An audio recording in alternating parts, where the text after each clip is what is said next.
Al-Fatihah. A'udzubillahi minasyaitonirrajim. Bismillahirrahmanirrahim. Alhamdulillahirabbil alamin arrahmanirrahim. Iyyaka na'budu wa iyyaka nasta'in ihdinas siratal mustaqim siratal ladzina an'amta 'alaihim ghairil maghdubi 'alaihim waladdallin. Amin. A'udzu billahi minasyaitonir rajim. Bismillahirrahmanirrahim. Alhamdulillahi Muhammadin wa ala alihi wa ashabihi wa azwajihi wa ahli baitihi wa dzurriyyatihi wa ansarihi wa atba'ihi ajma'in, amma ba'du. Allahumma rabbi syrah li sadri wa yassir li amri wahlul 'uqdatam min lisani yafqahu qawli. Rabbi zidni ilma warzuqni fahma. Subhanaka la ilma lana illa ma 'allamtana innaka antal alimul hakim. Alhamdulillah, puji dan syukur kita sama-sama panjatkan kehadirat Allah Ta'ala Muhammad Sallallahu Alaihi Wasallam. Hari ini kita berada di hari Sabtu 22 Ramadan 22 Maret, pertemuan ke-97 ya. H-8 Idul Fitri, H-76 Idul Adha.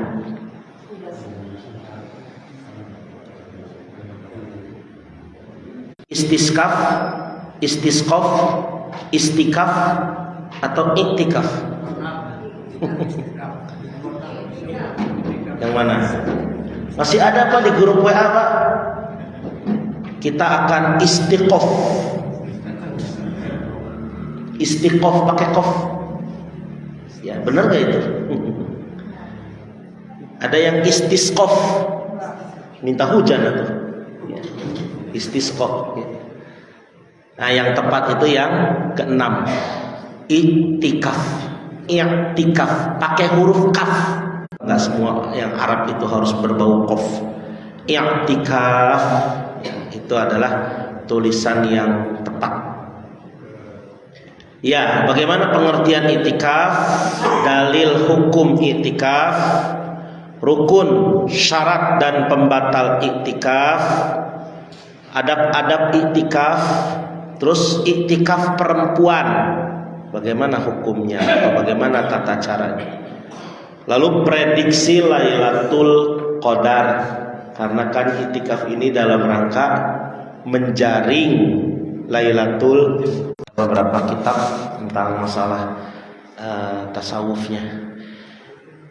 Pengertian iktikaf. Iktikaf secara bahasa berasal dari kata iktakafa, yaktakifu, iktikafan fahuwa mu'takifun. Ini secara ilmu sharafnya ya. Iktakafa yaktakifu, iktikafan fahuwa mu'takifun, yang berarti menetap, menahan diri. Jadi berdiam diri, menetap, itu namanya iktikaf secara bahasa. Standby. Kalau anak-anak lagi ribut kan itu mah cicing, itu mah cicing. Tapi ngajedog maneh, mending maneh sia gitunya. Duduk nggak kemana-mana, ngajedog gitu. Nah itu standby. Nah itu iktikaf bahasa, secara bahasa ya. Secara istilah, iktikaf berarti menetap, berdiam diri di dalam masjid, disertai niat ibadah dalam rangka taqarrub ilallah. Jadi kalau secara istilah fikih, iktikaf itu menetap, berdiam diri di dalam masjid, tapi pakai niat. Tentu saja nih niat ini yang menjadi kata kuncinya ya.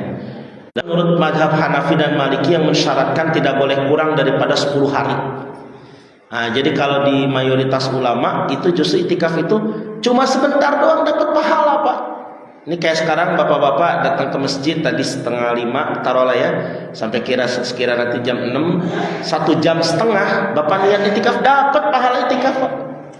Atau nanti lohor mungkin sebentar kita sholat, gak terlalu lama. Atau asar gitu yang cepat ya. Ya, lohor kira-kira jam 12 malah balik lagi. Cuman ngambil doang. Pas masuk baca doa masuk masjid, lalu dalam hati muncul nawaitu an atakifa fi hadal masjid. Ngambil doang, keluar lagi dapat pahala itikaf. Walaupun cuma sesaat. Tapi kalau menurut madhab Hanafi dan Maliki tidak boleh kurang daripada 10 hari. Nah ini ya, 10 hari. Jadi baru disebut itikaf. Itikaf dapat dilakukan di dalam bulan Ramadan maupun di luar Ramadan. Makanya sebenarnya itikaf ini bukan amalan baru, bukan artinya hanya khas di Ramadan. Wajib, kemudian taraweh, ya, sama zakat fitrah. Yang lainnya mah ada. Nah, itikaf mah ada apa di bulan lain. Makanya kita kalau ke masjid pastikan selain baca doa masuk masjid, gitu ya. Kumaha doa masuk masjid apa? Allahumma turun ningali heula ayo. Gimana Pak? Masuk masjid Pak? Ayo doa masuk masjid. Ya. Dalil dan hukum itikaf. Seluruh ulama sepakat bahwa hukum itikaf bukan wajib. Tidak ada yang mewajibkan satupun ulama, Pak. Hukum itikaf adalah sunnah. Kecuali iktikaf yang dinazarkan, maka dia menjadi wajib. Misalnya Bapak nazar nih di awal-awal Ramadan kemarin, ya Allah, kalau proyek saya goal, ya, dengan harga proyek itu sekitar satu, itu begitu bener proyek goal, cair duit 1 kuadriliun, wajib Pak. Gitu. Iktikaf nggak boleh ditinggalin. Biasanya sih kalau kita niat, kalau kita menazarkan suatu amalan, suatu keinginan, hajat, lalu dinazarkan dengan suatu ibadah, dibayar dengan menazarkan suatu ibadah, biasanya cepat nyampainya pahalanya, Pak. Apa dikabulnya lebih mudah. Tadi misalnya, ya Allah, kalau tanah saya, rumah saya yang di sana diterjual, saya akan puasa 3 hari misalnya. Saya akan Al-Baqarah 187, ini ayat Qur'annya ya. Jadi ayat Al-Qur'annya itu adalah Al-Baqarah 187. Ini tentu panjang sekali, Al-Baqarah 187. Ini rangkaian ayat puasa. Awalnya itu berbicara tentang dihalalkan bagi kamu bergaul dengan istri kamu di bulan Ramadan. Uhilla lakum lailatas siyam arrafathu ila nisaikum. Hunna libasul lakum wa antum libasul lahun. Mereka, istri-istrimu adalah pakaian untukmu, dan kamu pakaian untuk mereka. Jadi suami istri itu sama-sama saling menjadi pakaian, Pak. Kalau pakaian itu apa? Berarti terus pakaian juga perhiasan. Jadi meskipun sudah berusia, tetap dijadikan orang yang paling istimewa. Ini mau waktu masih muda mau dipanggilnya, ya sayang, udah tua mah eyang, gitu ya. Ya nggak apa-apa, eyang panggilan cucu ya. Jadi jangan sampai kepada suami istri itu tidak saling melindungi. Konotasinya atau gambaran Al-Qur'annya itu sampai seperti pakaian tadi. Nah, di dalam rangkaian ayat itu ada kalimat wala tubashiruhunna wa antum akifuna fil masajid. Janganlah kalian dengan menggeser ini tirai di pojokan duaan we didinya, Pak. Indahoy ya, di masjid nggak boleh, Pak. Batal itikafnya, nanti ada pembatalnya. Intinya di sini artinya dari isyarat ini sebenarnya itikaf itu bisa dilakukan, tapi yang penting jangan berhubungan suami istri. Kalau emang nggak tahan-tahan amat pulang aja, nggak apa-apa. Ya, nanti balik lagi. Gitu. Hadis riwayat Imam Bukhari, Imam Muslim dari Ummul Mukminin Sayyidatuna Aisyah Az-Zarahu bahasanya. Imam Ibnu Hajar Al-Asqalani itu di syarah kitab Sahih Bukhari itu menyebutkan yang dimaksud Nabi mengencangkan ikat pinggang, Nabi tidak berhubungan. Kan kalau mau berhubungan merosotin celana, Pak, ya. Jadi Nabi mengikat supaya jangan berhubungan di 10 hari terakhir. Tapi bapak-bapak pintar kan pakai sarung, Ustaz. Jadi atas pada diikat, bawah tinggal siksakeun cenah kitu ya. Nah, ini artinya di 10 hari terakhir Nabi melakukan itu sampai Nabi wafat. Setelah Nabi wafat diterusin, Pak, oleh istrinya. Ya. Di sini juga ada pelajaran bahwa perempuan bisa itikaf. Kemudian kebiasaan misalnya ngasih anak yatim setiap hari Senin, terusin begitu. Jadi itu kebiasaan baik orang tua, orang yang sudah meninggal, suami, istri, ya teruskan. Ya, itu yang dilakukan oleh istri-istri Nabi saat Nabi wafat, yaitu meneruskan iktikaf beliau sepeninggalnya. Ulama ijma sepakat bahwa iktikaf disyariatkan. Nabi SAW beriktikaf setiap Ramadan 10 hari dan 20 hari bahkan ketika tahun beliau wafat, di tahun beliau terakhir, di tahun akhir beliau, di akhir tahun yang beliau wafat. Cuma hanya ada dua rukun iktikaf itu. Satu, niat. Bacanya gimana? Nawaitu an a'takifa fi hadzal masjidi ma dumtu fihi sunnatan lillahi ta'ala. Nawaitu, aku niat an a'takifa, beriktikaf fi hadzal masjidi, di masjid ini, madum tu fihi, selagi aku berada di dalamnya, sunnah karena Allah Ta'ala. Itu niat satu. Yang kedua, berdiam diri di masjid, al-lubthu fil masjid. Jadi cuma dua doang, mudah sekali. Bapak datang ke masjid, keluar aja, tinggal niat lagi, mudah. Syarat iktikaf: satu, Islam. Non muslim tidak boleh, bukan tidak bisa lagi, tidak boleh masuk masjid. Mumayyiz, anak kecil boleh iktikaf asal tertib. Jadi nggak mesti balik, Pak. Anak-anak kecilnya diajak sama orang tuanya di 10 hari terakhir mumpung libur sekolah misalnya. Nah itu ikut iktikaf, ajak nggak apa-apa karena di rumah nggak ada yang jagain misalnya, ikut. Yang penting dia udah mumayyiz, Pak. Mumayyiz ini sudah bisa membedakan mana baik, mana buruk. Sudah bisa autis gitu ya, atau ADHD. Nah itu tentu saja jangan dipaksakan. Intinya mah anak itu udah ngerti bahwa ini masjid, harus bisa pipis sendiri, bisa cebok sendiri ke toilet. Nah ini kan mumayyiz, itu boleh iktikaf. Yang ketiga, suci dari hadas besar seperti haid, nifas, dan junub. Ini tentu saja nggak boleh orang yang junub iktikaf. Ibu-ibu yang lagi haid ya nggak usah iktikaf. Kemudian masjid yang sah untuk iktikaf, masjid yang gimana sih? Apakah semua masjid sebenarnya ya? Ada kategori masjid biasa, ada masjid jami yang dipakai Jumatan. Biasanya masjid jami itu kalau dulu satu kelurahan, satu desa, satu masjid. Tapi sekarang karena luas wilayah, jadi paling satu RW, satu masjid jami, atau gabungan beberapa RW satu masjid jami. Kayak Nurul Falah ini kan mungkin gabungan RW 19, 20. Kalau I'tisom itu RW 11, 17, 18. Al-Maidah Semplak, jauh banget Pak, itu mesti kecamatan itu. Harusnya mesti kecamatan itu posisinya dekat kantor kecamatan. Dulu memang kenapa di Semplak? Karena kantor kecamatan dulu di Semplak, ya. Tapi setelah pindah ke Loji sini, ya belum pindah itu masjid besarnya. Nggak mau dipindah dia Pak, ya. Harusnya masjid besarnya Nurul Falah Pak, harusnya, gitu ya, harusnya. Cuma Nurul Falah nggak di pinggir jalan, dia di dalam. Ya mungkin bisa Nurul Amal Gunung Batu, bisa Baitur Ridwan tuh yang di mana dekat GKI situ ya. Nah, itu iktikaf. Ini menurut siapa? Imam Abu Hanifah, Imam Malik, Imam Ahmad, Imam Abu Saur.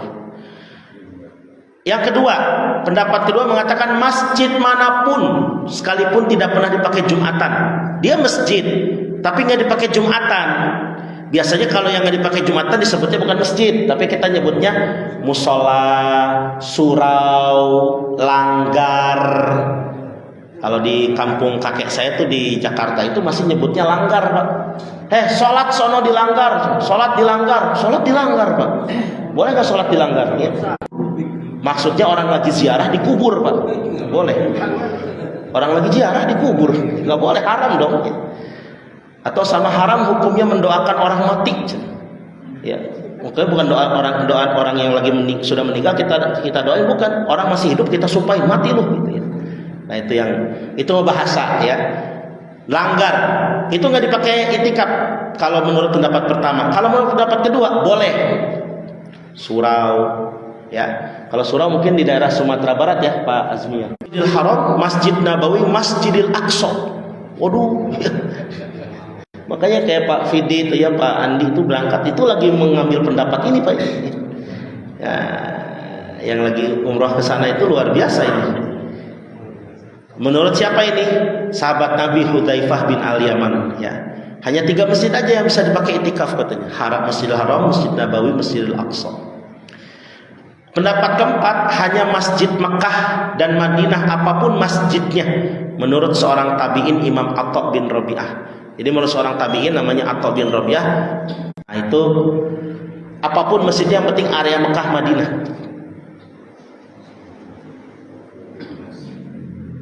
Tapi saya alhamdulillah Pak setahun 2 kali terjadwal khutbah di Masjid Mekah, Bukit Cimanggu. Ya, gitu. Yang kelima Pak, hanya Masjid Madinah katanya. Hanya Masjid Madinah apapun masjidnya. Ini menurut seorang tabi'in Imam Sa'id bin Musayyab. Karena kan Nabi baru syariat itikaf itu belum ada waktu di Mekah. Baru ada syariat itikaf itu adanya di Madinah waktu Nabi hijrah. Insya Allah masjid kita aman karena dipakai Jumatan ya. Pembatal itikaf. Hal apa saja yang membatalkan itikaf? 1. Secara sengaja keluar dari masjid tanpa ada uzur, tanpa ada keperluan, walaupun sebentar, batal udah itikafnya. Tapi kalau pengen ngulangin lagi gimana? Ya tinggal niat lagi. Hanya mungkin batal yang tadi, pahalanya tetap dapat.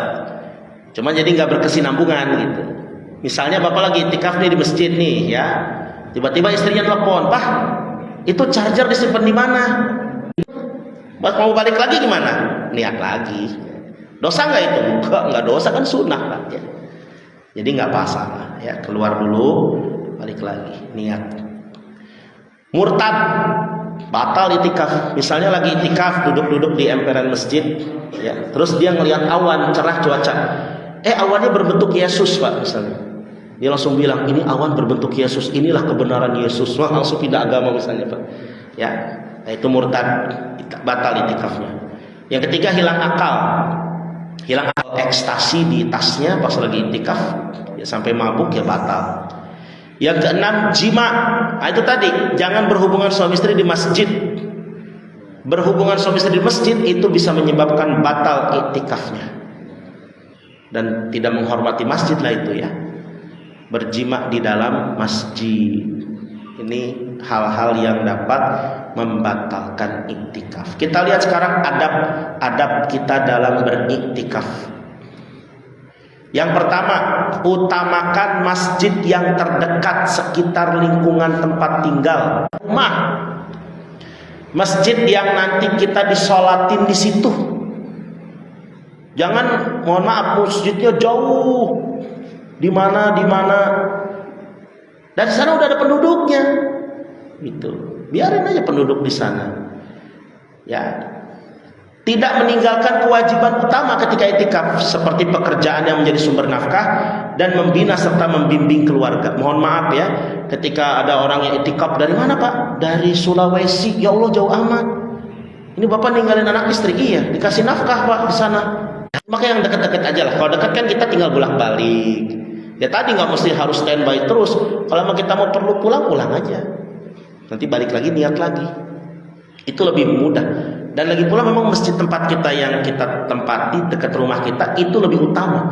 Karena kita memakmurkan masjid rumah kita sendiri dan melindungi wilayah lingkungan sekitar kita dari siksa Allah, dari azab. Karena Allah itu akan menyingkirkan siksa dari orang-orang yang memakmurkan masjid. Berarti kan kalau masjid di daerah itu banyak yang memakmurkan, banyak keluarga serta punya tadi masjid yang perlu kita makmurkan. Menjaga kebersihan, kenyamanan, keamanan masjid. Ada kotoran sedikit, ada tai cicak, ambil aja apa sih? Itu tinggal kita buang, pakai tisu buang. Kenyamanan, keamanan, ya. Kita benar-benar merasa memiliki masjid. Ngupil Pak, jangan sembarangan di masjid. Ngupil dibuang begitu. Tuik. Ada catatannya gitu. Ada Pak. Di buku catatan campur-campur laki perempuan ya, dan kholwat campur-campur dengan suami istri atau laki-laki perempuan dengan lawan jenis sekalipun mahram atau pasangan yang sah. Selama di masjid bagusnya mah agak sedikit diatur ya. ke posisinya supaya apa? Sama-sama bisa menikmati ibadah. Memperbanyak aneka varian ibadah dan tidak hanya memindahkan tidur ke masjid. Kalau kayak gitu mendingan pulang pergi. Ini mah cuma mindahin tidur. Nih misalnya gini, tarawih kita di Masjid Nurul Falah ya sampai jam 9 taruhlah. Terus jam 4 tahajudnya 2:30 pulang lagi ke rumah. Nah buat apa kalau kayak begitu ya? Nah itu hanya memindahkan tidur. Kalau memang mau ya kita ibadah, fokus bener-bener di situ. Ya kalau kecapean sekedar rebaan, senderan mah nggak apa-apa. Tapi kalau niat banget memawa bantal ka dieu, nah mendingan di imah Pak. Tetap menjaga, menyeimbangkan antara ibadah dan muamalah, hubungan baik sesama, membantu sesama, tidak hanya ibadah ritual pribadi individu, tetapi ibadah sahur nggak makan buka dosa itu. Si tetangganya ini harus perhatian lah. Ya. Jadi jangan sampai itikaf ritual, tapi dia masih tidak peduli dengan tetangga, masih sama tetangga masih berantem, nggak pernah mau berbagi makanan. Lagi setiap kali dia masak, tetangga cuma kebagian batuknya doang. Dia masak ikan jambrong digoreng gitu ya Pak. Begitu ikan jambrong masuk ke penggorengan, minyak panas, tetangga cuma kebagian, juga ada pahala. Jadi mungkin sambil itikaf, kalau mau sambil bawa makanan bagi-bagi sambil itikaf, bagus itu. Ya. Yang ketujuh, menjaga tutur kata, sikap dari hal-hal yang bersifat lagun dan lahun. Jangan main-main. Lagun itu main-main, lahun itu lalai. Misalnya begini, Bapak itikaf mah itikaf, HP boleh nggak dibawa? Bolehlah. Buat takut ada info apa. Tapi jangan melulu datang ke masjid hanya nonton YouTube. Baru ketemu sekarang, gimana kabarnya? Ayo, bisnisnya gimana sekarang, lancar? Oh iya, alhamdulillah. Gimana dong? Saya juga pengen dong diajakin bisnis di situ. Gimana caranya? Jadi ngobrolin bisnis, Pak. Ngobrol ke sana kemari, akhirnya lalai. Nah, ini ya. Selama di masjid batasi obrolan-obrolan sifatnya duniawi. Kalau mau kajian ilmu boleh.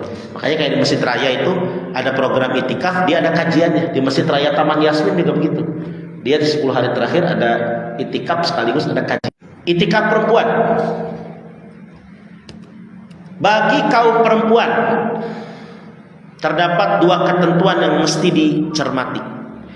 Yaitu hendaknya kalau mau itikaf boleh di masjid, tapi harus izin kepada wali. Kalau belum punya, kalau dia single ya, belum bersuami atau tidak punya suami, atau kepada suaminya. Kalau wali itu mungkin ayahnya, kalau dia udah nggak punya ayah, kakaknya, saudara laki-lakinya. Janda kembang, ya, janda kembang. Terus nggak jarang ibu-ibu yang ke masjid di daerah itu, nggak ada teman bareng dia. Nah pas malam-malam 10 hari Ramadan, karena dia juga nggak ada siapa-siapa di rumah, dia datanglah itikaf ke masjid. Nah itu kan akan menimbulkan fitnah takutnya buat bapak-bapak yang lagi itikaf. Begitu dia masuk pintu dari sana juga ada kelihatan, wah si janda ya.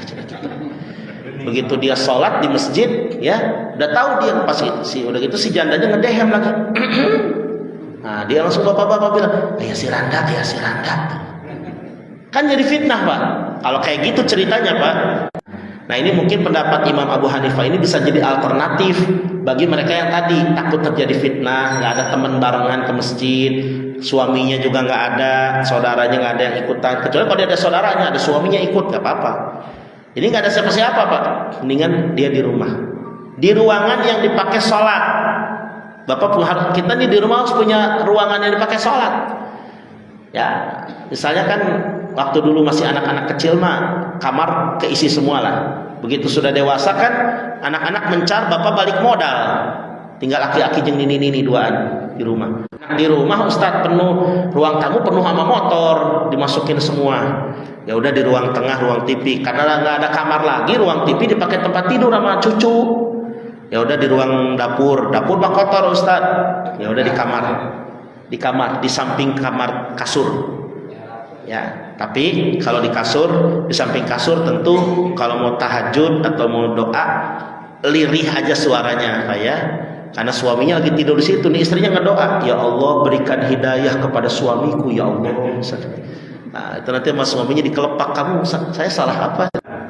Kapan sih kita kan dengan itikaf ingin menjaring Lailatul Qadar? Ya minimal tadilah kalaupun kita di masjid cuman bisa duduk baca Quran doang atau hanya zikir doang, capek baca Quran, capek sholat sunat, pengen zikir doang, minimal lagi itikaf lagi zikir Lailatul Qadar lewat dicatat zikir kita zikir 1000 bulan. Kapan masalahnya nih Ustaz? Saya itikaf 10 hari ini saya pengen ngincer Lailatul Qadar, kapan? Tidak ada kepastian Pak, intinya Pak. Tidak ada kepastian, tapi hanya ada prediksi. Prediksi ini kan perkiraan ala Ibnu Qasim Al-Ghazi, juz 1 halaman 304. Ini patokannya adalah menggunakan awal Ramadan. Jika awal Ramadannya Jumat, maka Lailatul Qadar malam 29. Ini menurut Ibrahim Al-Bajuri. Jika awal Ramadannya Sabtu, maka Lailatul Qadar malam 21. Nah, udah lewat ya kalau pakai pendapat yang ini. Jika awal Ramadan Ahad, Lailatul Qadar 27. Jika awal Ramadan Senin, Lailatul Qadar 29. Jika awal Ramadan Imam Al-Ghazali, Abu Hamid Al-Ghazali, tapi tidak di kitab Ihya Ulumuddin ya. Pendapat beliau ini dikutip di kitab I'anatut Thalibin juz 2 halaman 257 yang disusun oleh Syekh Abu Bakar Syato Ad-Dimyati. Kata beliau apa? Kata Imam Al-Ghazali, jika awal Ramadan, sama-sama Pak, ini pakai patokannya awal Ramadan. Jika awal Ramadan Ahad atau Rebo, Lailatul Qadar malam 29. Jika awal Ramadan Senin, Lailatul Qadar malam 21. Jika awal Ramadan Selasa atau Jumat, Lailatul Qadar malam 27. Jika awal Ramadan Kamis, walaupun nanti Bapak pulang setelah tarawih balik lagi jam berapa, enggak apa-apa. Gitu ya. Jadi malam ini kalau menurut Imam Al-Ghazali, dan di antara sekian pendapat ini menurut I'anatut Thalibin itu yang lebih mendekati ini, mendekati tepat, walaupun sekali lagi hanya prediksi ya, tapi mendekati tepat ini. Ada lagi menurut Imam As-Sawi di dalam kitabnya Hasyiah As-Sawi ala Tafsiril Jalalain. Jadi tafsir Jalalain itu disyarahkan, dijabarkan lagi dalam kitab namanya As-Sawi. Juz 4 halaman 3 hari terakhir, 10 hari terakhir malam 19 kalau hari Rabu awalnya. Jika awal Ramadan Kamis malam 25. Jika awal Ramadan Jumat malam 17, malam nuzulul Quran. Tuh, belum masuk 20, belum masuk 3 sepertiga terakhir. Nah, yang terakhirnya sama kayak tadi Imam Al-Ghazali mirip dia. Jika awal Ramadan Sabtu, maka Lailatul Qadar malam 23. Nah, ini lagi-lagi ya. Jadi kayaknya malam ini ada peluang nih. Ada kesempatan lah. Kita bercahaya. Wah, dapat Lailatul Qadar, bukan kan ngoprek HP tete mana Pak. Enggak ada tanda-tanda khusus. Ya. Yang ada nanti perubahan enggak? Ada perubahan enggak setelah Ramadan? Makin rajin enggak ke masjidnya gitu ya. Ini sekali lagi hanya prediksi. Ya minimal kan ulama kan punya pengalaman Pak ya. Kita dengerin gitu. Kalau kita mau coba silahkan. Kalau ada yang bilang enggak Ustaz, saya pengen pokoknya setiap malam, silahkan. Memang lebih bagus begitu. Tapi ini kan prediksi ini ada kemungkinan benernya. Kita coba saja. Nikmati, yang penting tugas mumayyiz, muslim, suci dari hadas besar.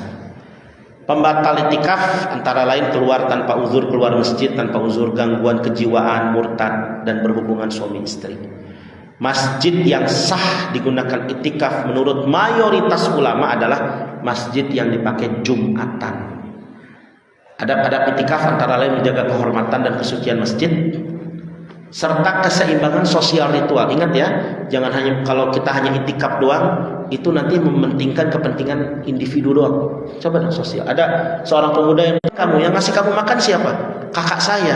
Apa kata Umar? Kakak kamu lebih baik daripada kamu. Begitu. Kakak kamu lebih utama daripada kamu. Nah, artinya di situ seimbang aja lah. Ya. Jangan juga kita terlalu mementingkan akhirat tapi melupakan dunia. Mementingkan dunia terlalu ya melupakan akhirat. Seimbang. Toh dunia yang kita lakukan untuk membekali kita akhirat. Ya. Jadi nggak masalah, dua-duanya kita lakukan. Perempuan boleh itikaf. Pas lagi itikaf pakai posting di media sosial apa ya? Lagi itikaf misalnya dia lagi ngedoa begini, terus tiba-tiba HP-nya di sini sambil dicekrek tanggal begini. Ya, di-update status indahnya bermunajat di malam Lailatul Qadar. Masjid Nurul Falah ya gitu. Nggak usah ya. Yakinkan diri bahwa dengan itikaf kita dapat pahala dan telah berupaya memakmurkan masjid, terlebih di bulan Ramadan menjaring Lailatul Qadar. Hendaknya setiap di masjid setelah itikaf dia berubah lebih baik lagi agar tercipta keseimbangan hablum minallah hablum minan nas. Terlebih jika itu kewajiban individu, jangan sampai tadi anak meninggal nggak dicuekin, Pak. Dia lebih memilih itikaf yang jauh, hukumnya juga sunnah, bisa jadi malah dosa karena ninggalin kewajiban anak istri.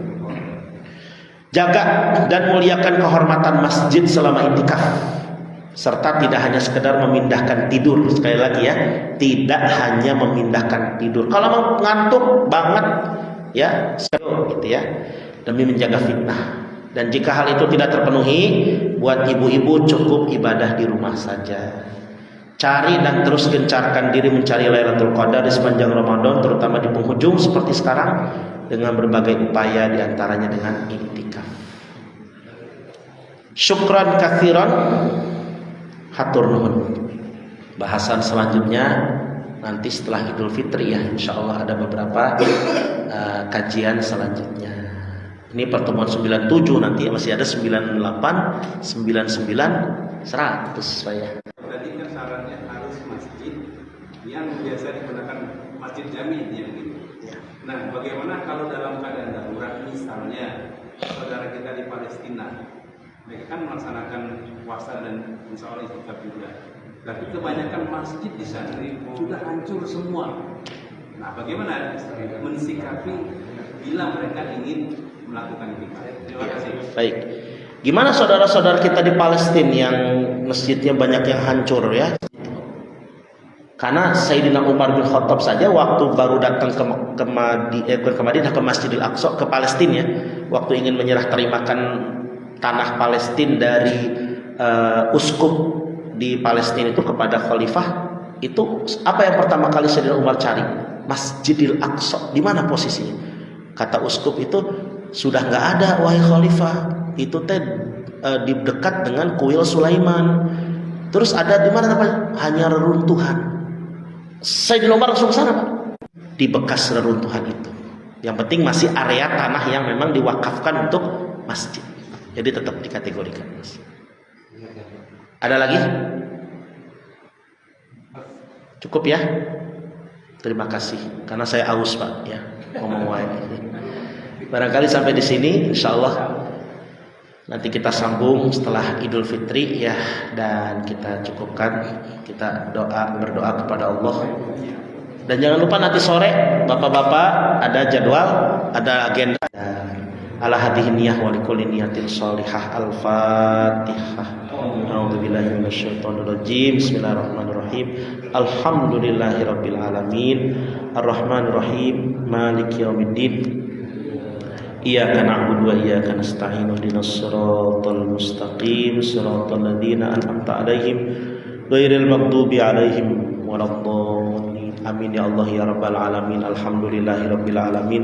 Allahumma lakal hamdu kulluhu wa lakash syukru kulluhu wa ilaika yurja'ul amru kulluhu. Allahumma shalli wa sallim ala sayyidina Muhammad adada kulli da'in wa min ba'dihi tafarruqan ma'suma. Allahumma ati nufusana taqwaha wa zakkiha anta khairu man zakkaha anta waliyuha wa maulaha. Allahumma a'inna ala dzikrika wa syukrika wa husni ibadatik. Allahumma innaka afuwun tuhibbul afwa fa'fu anna. Allahumma innaka afuwun karim tuhibbul afwa fa'fu anna ya karim. Rabbana atina fid dunya hasanah wa fil akhirati